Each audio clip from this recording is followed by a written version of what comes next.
Isaiah chapter 5 The Song of the Vineyard.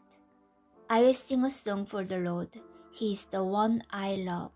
It's a song about his vineyard, Israel. The one I love had a vineyard. It was on a hillside that had rich soil. He dug up the soil and removed its stones. He planted the very best vines in it. He built a lookout tower there. He also cut out the winepress for it.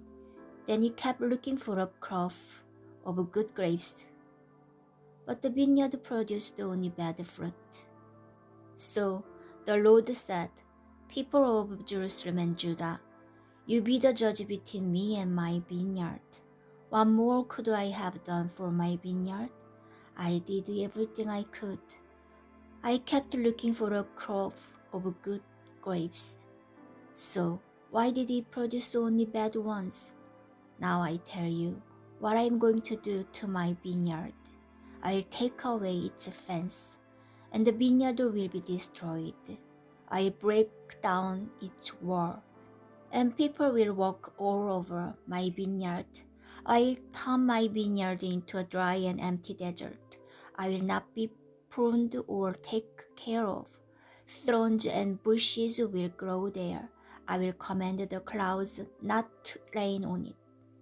The vineyard of the Lord who rules over all is the nation of Israel. The people of Judah are the vines he took delight in. He kept looking for them to do what is fair, but all he saw was blood being spilled. He kept looking for them to do what is right, but all he heard were cries of suffering. The Lord judges his vineyard. How terrible it will be for you who get too many houses. How terrible for you who get too many fields. Finally, there won't be any space left in the land. Then you will live all alone.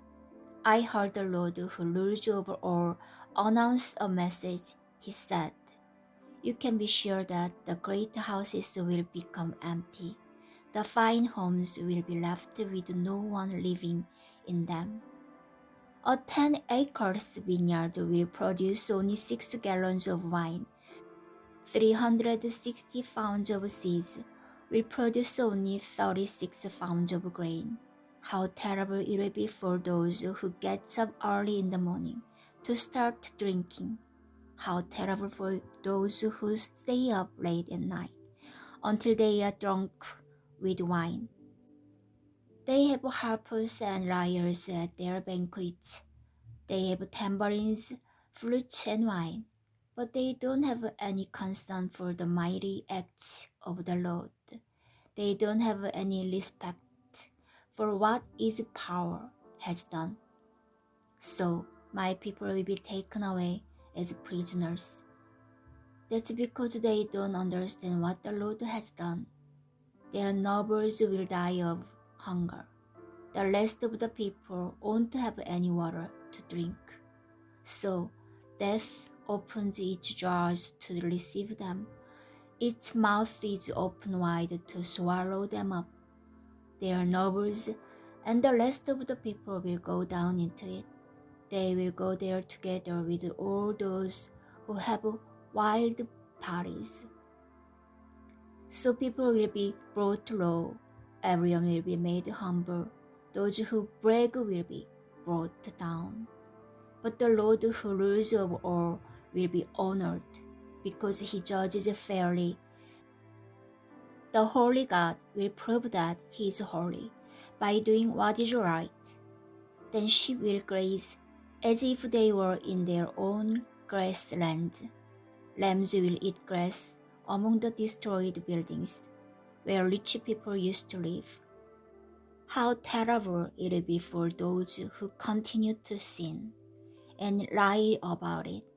How terrible for those who keep on doing what is evil as if they were tied to it. How terrible for those who say, Let God hurry up and do what he says he will. We want to see it happen. Let us see the plan of the Holy One of Israel.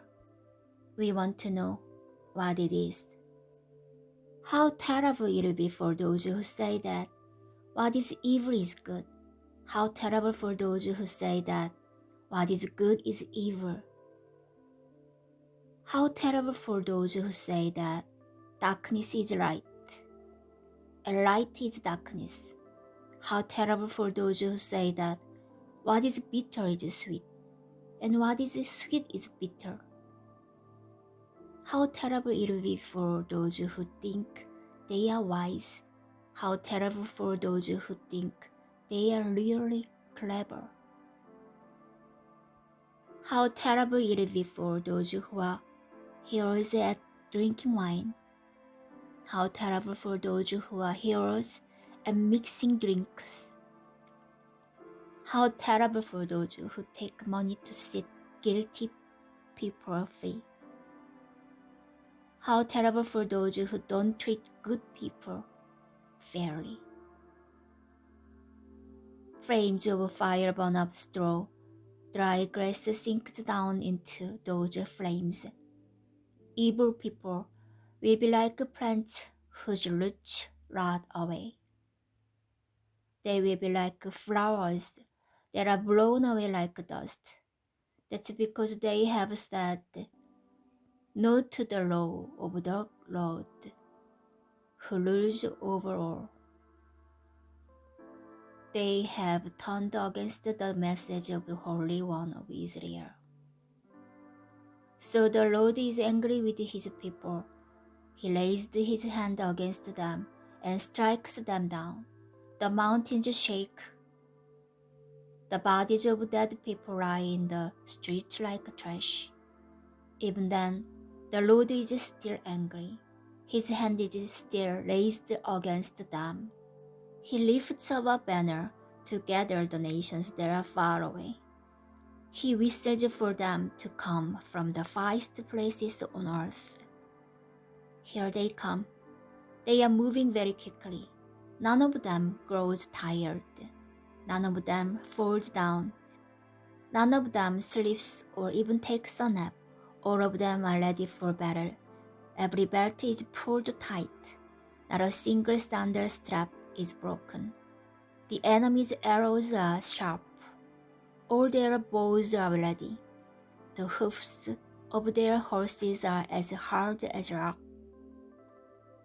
Their chariot wheels turn like a twister. The sound of their army is like the roar of lions. It's like the roar of young lions. They growl as they capture what they were chasing. They carry it off. No one can take it away from them. At that time, the enemy army will roar over Israel. It will sound like the roaring of the ocean. If someone looks at the land of Israel, there is only darkness and trouble. The clouds will make even the sun become dark.